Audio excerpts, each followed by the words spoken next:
Good morning, everybody. My name is Britt Henderson with First Farmers and Merchants Bank in Columbia. And today I'm here to talk to you a little bit about financial literacy and in hopes it can benefit your Game of Life project as well as apply to real life events when you get out to the real world. So with that, we'll go ahead and get started. The next slide, please. So just a little bit of information about my background. Again, I'm with Farmers. I've been there for a little over a year now.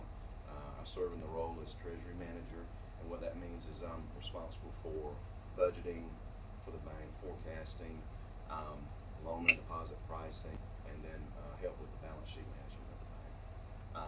And before that, I was served as Asset Liability Manager for Heritage Bank of the South in Albany, which is my hometown. And then prior to that, I was at Capital City Bank in Tallahassee, Florida for about 10 years. So that's where I spent most of my career.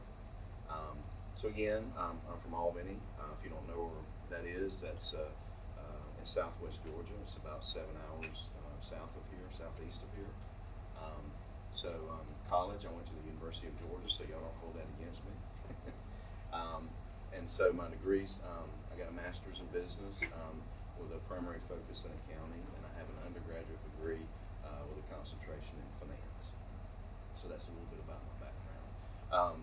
So we'll just kind of go ahead and delve into the slide here. So Game of Life objectives.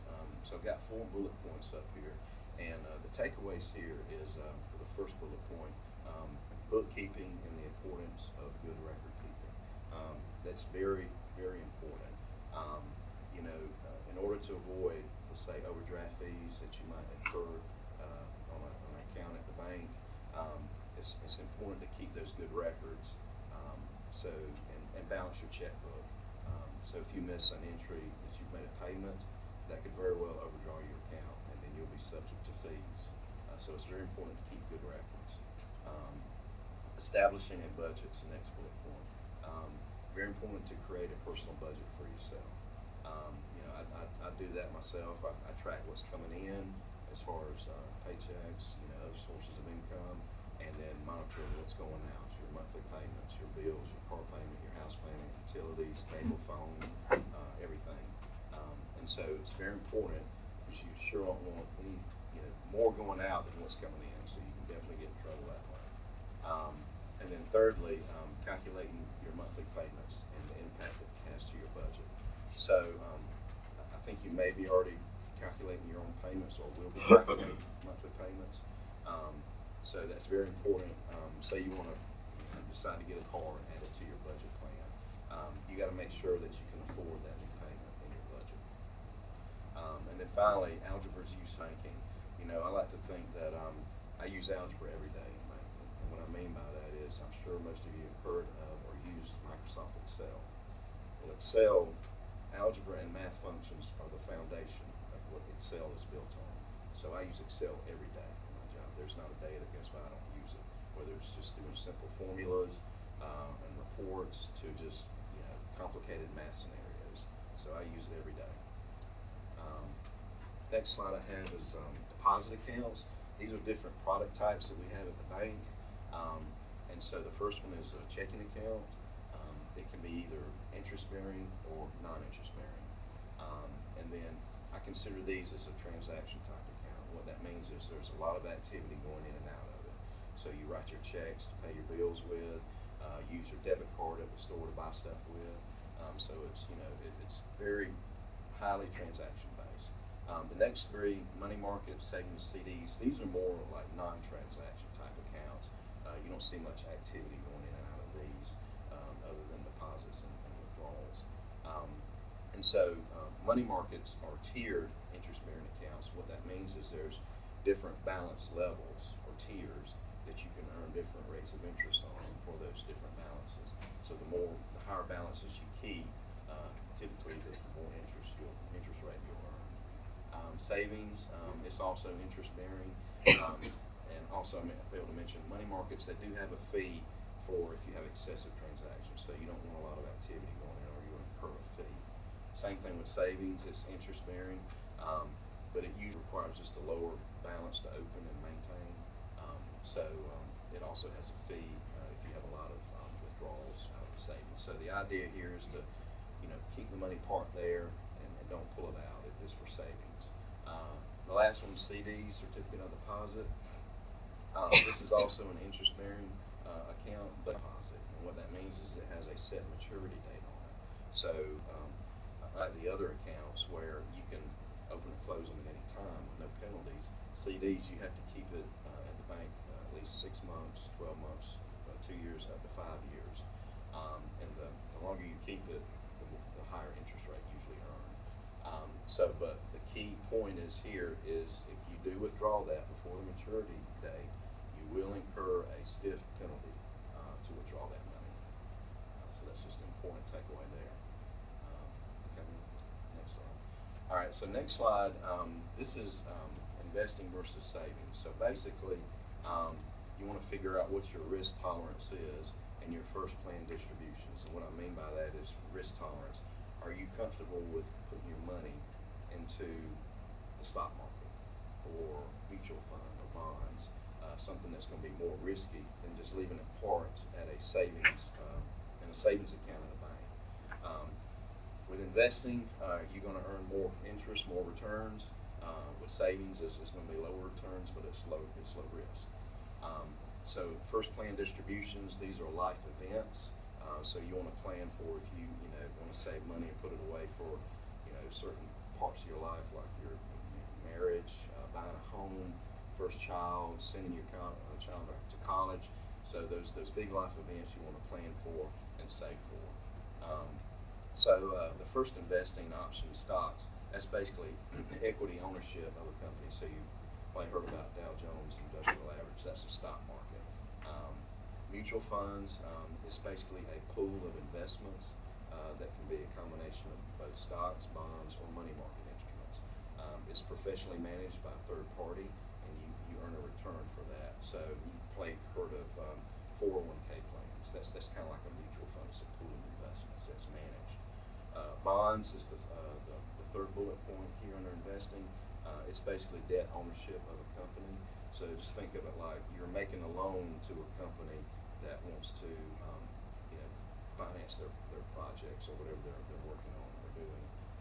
So you're making a loan to them, and they pay you an interest rate for that. Last one, again, savings accounts. It's the lowest risk for investing. You earn a lower rate, but it's real safe. So those are the takeaways. All right, so financial debt. So debt is basically an amount of money that's borrowed by an individual or a business from a bank, and it's used for purchases that you otherwise could not afford given your current circumstances or situation. Car loan, mortgage loan for your home. The value of debt is very important. Does the debt produce a future benefit that outweighs the cost? So a good way to think about this is you have good debt or bad debt. Good debt would be if you go out and get a car loan. Well, you can use that car to take you to and from work, a job that can pay for the loan that you just got on the car. So that's a good debt. That's a future benefit. Bad debt would be getting a credit card, putting a bunch of stuff on it, unnecessary items, putting food on it, and never paying that balance off the next month. It keeps building up. You only pay the minimum payment, and it never goes down. It can get you in big trouble pretty quick. Next slide is credit score and collateral. So credit scores are required for any loan that you're going to get, credit cards, whatever. And then collateral is basically, insurance for the bank that is put up in case you can't pay the loan for some reason, something happens to you, you lose a job or something, and so like an auto loan, the bank has a lien on that auto, so if you can't pay it, then we'll take the car and then repossess it. So that's collateral is basically insurance for us. So credit score is very important here.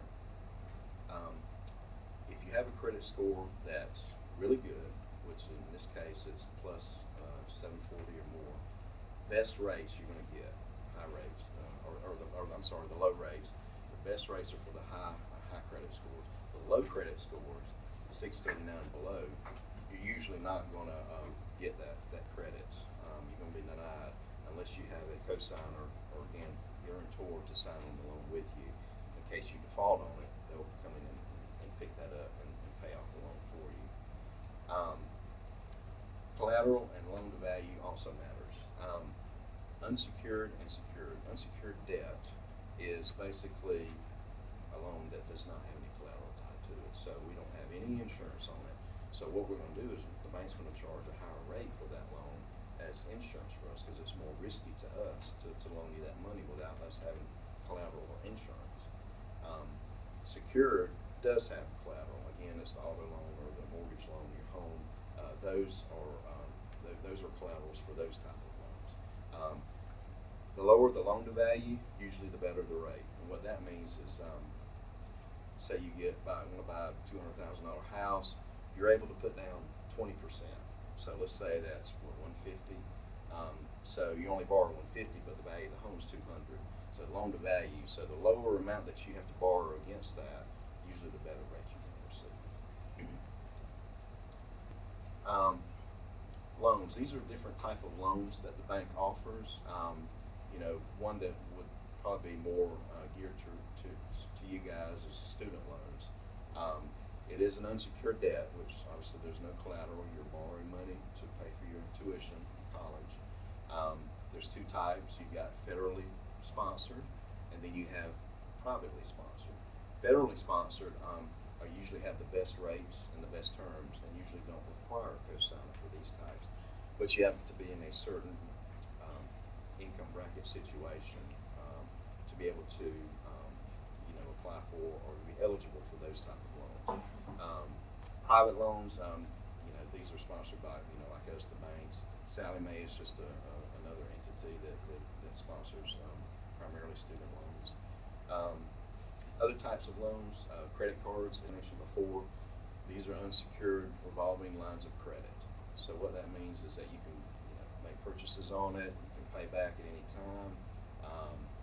But again, the key thing here is it can get away from you quick, and it can really be dangerous if you don't pay off that monthly bill in full rather than just paying the minimum payment. Because interest rates will just rack up on the balance and it'll just keep growing and growing, and you'll never get rid of it. Personal loans, these are just small loans that you want to go in and get. They're unsecured, but they usually carry, again, a higher rate of interest that we charge.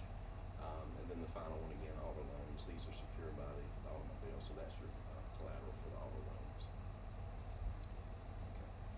Okay. The next slide, loans continued. These are mortgage loans, and home equity loans and commercial loans.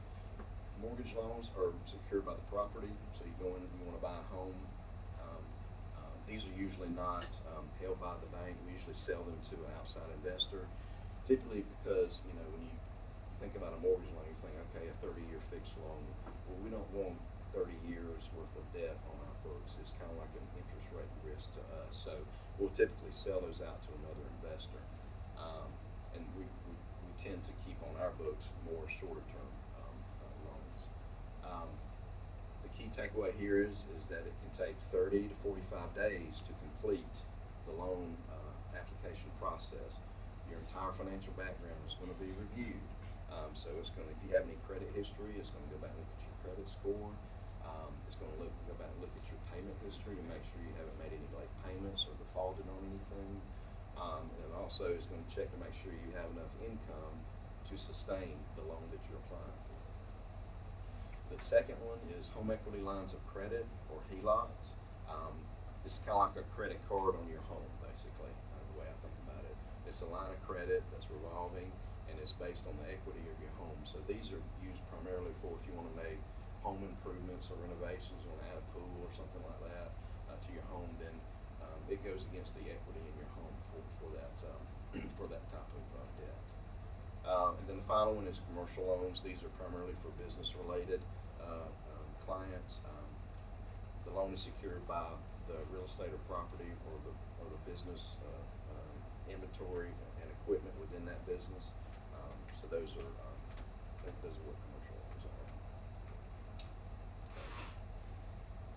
are. actually gone through this pretty quick. So